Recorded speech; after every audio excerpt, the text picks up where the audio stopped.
وذكر فإن الذكرى تنفع المؤمنين.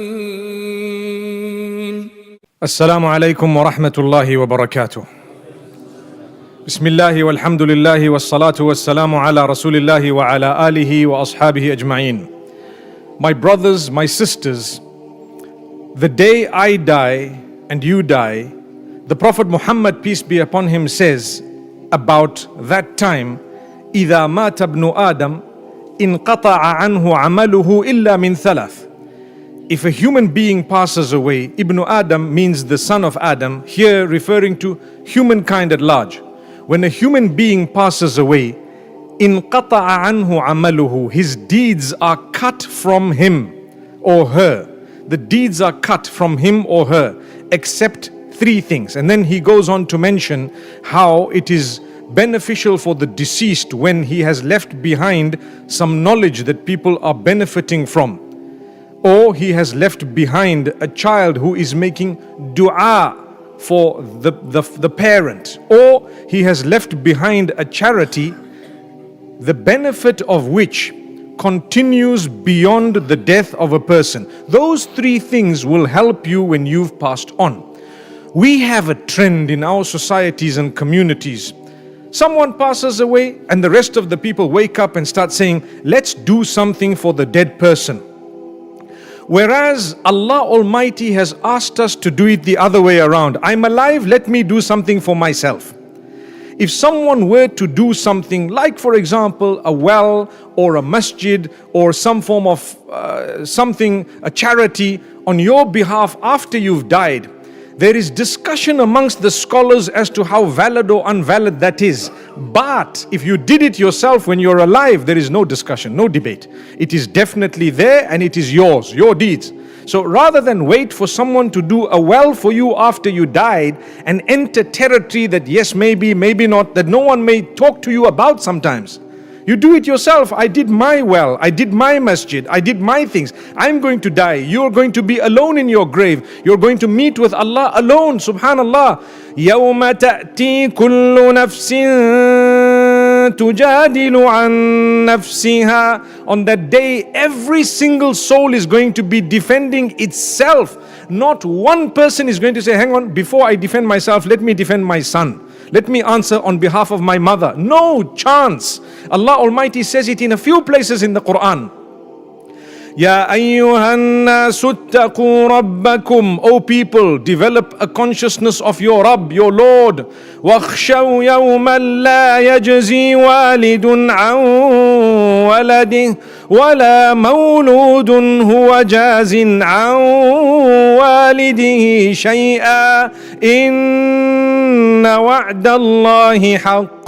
O people, be conscious of that day. Be conscious of your Lord and the day that no parent shall avail his child and no child shall be able to avail the parent or defend them or benefit them in whatever way. And Allah's promise is absolutely the truth. That's what Allah says. Inna wa'dallahi haqq. It's the truth. فَلَا يَغُرَّنَّكُمْ فَلَا تَغُرَّنَّكُمُ الْحَيَاةُ الدُّنْيَا. Allah says, do not let this worldly life deceive you. It's very temporary. And do not let the big deceiver deceive you. Who is he? Shaitan. Shaitan deceives us. We lead our lives and we are continuing. Now, this short introduction is already half of my speech. Let me continue with the second half. Is it fine? The second half is, while you're alive, do something for yourself. You've just fulfilled salah. When you die, what do you want to continue? Have you done some deeds that inshallah will continue for you after you've passed on? Have you given sadaqah jariyah? Have you taught people goodness? Have you sat with, whether it's your children or whoever else, and taught people some form of goodness that they can teach others who can teach others? Have you planted trees for yourself from which fruit perhaps would reach others, whether it be here or anywhere else across the globe? Have you participated in benefiting humankind by doing something that is beneficial for them? Where is the masjid that you built for your own self and your own benefit?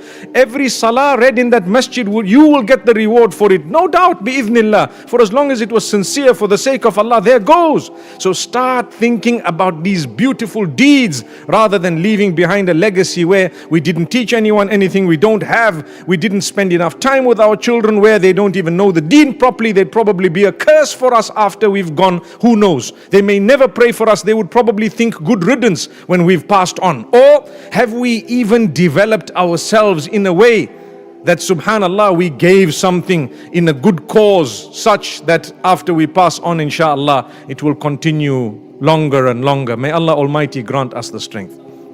So if you notice, you're developing yourself, you're fulfilling your salah, you're improving right now for this worldly life, like Sheikh Murtada said, and mashallah, very correctly, that sometimes people tend to forget. You have bad habits. As soon as the fast breaks, the first thing they do is light a puff. I don't know, what do you guys call it? Subhanallah. Cigarettes, okay. And the next best thing is they continue. The other day I was speaking to a crowd of people and saying, seeking Allah's forgiveness is not that you're sitting with your shisha and whatnot, and every little puff you're taking, you're saying, Astaghfirullah, Allahumma innaka afuun tuhibbul afwa fa'afu anni, then another, Allahumma innaka afu. That's not how it works. That is not how, but people are doing this. May Allah Almighty grant us forgiveness. They ask you, but is it really, really haram? Come on, do not let this dunya deceive you. Don't let the shaitan make you justify the wrong you're doing. Become disciplined. Be a better person. Quit your habits. Quit those ways. You know what? When you do that for the sake of Allah, your soul begins to shine in a beautiful way. You start thinking of other good things. You start thinking of other good things. When you've done so much of goodness in Ramadan, you are sad that Ramadan is leaving. You are sad that there's only a day left. You are happy that there's one more day. The moon is not sighted. You're excited because you want one more day of Ramadan. But when your ibadah is not in order, you're happy to get out. Ooh, I can't wait for it to become Shawwal. Because what? A true believer in Shawwal continues with the Sunnah fast. A true believer's life changes. It's not like this. May Allah Almighty strengthen all of us. So the aim of these few words is to remind myself to begin with to be a better person, both with others as well as firstly with Allah Almighty. May Allah help us improve and increase our ibadah. And may Allah help us become the best of people with good hearts, because it is only the one who has the healthy heart on the day of Qiyamah, healthy in a way Allah has described, free from association of partners with Allah, free from engaging in acts of worship that were not taught by Allah Almighty through the blessed messengers who came to us, free from the evil qualities. Only those who are free from that will be able to be calm, content on the day of Qiyamah.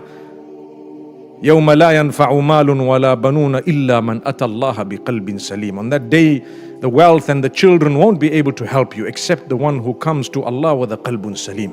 That heart that is clean, pure, straight, free from sickness and illness, like I explained.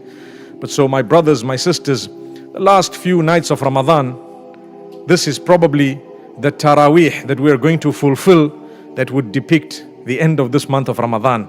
We have a beautiful iftar, if Allah gives us the life to witness it, that will be happening tomorrow, and thereafter we will be enjoying the joy of Eid. On this particular day of Eid and prior to Eid, the fine detail going even to the meetings you are planning on the day of Eid, as well as the clothing you are planning to wear, and so much more, you need to make sure it's all in the pleasure of Allah and not in the displeasure of Allah. If Allah's given you a happy day, make Allah happy at least. Allah will be happy. But Allah's giving you a happy day and you're making shaitan happy, because shaitan is also waiting to come out, mashallah. May Allah forgive us, strengthen us. Allah grant us ease. So with these few words, inshallah, we will commence Salat al-Taraweeh shortly. أقول قولي هذا وصلى الله وسلم على نبينا محمد.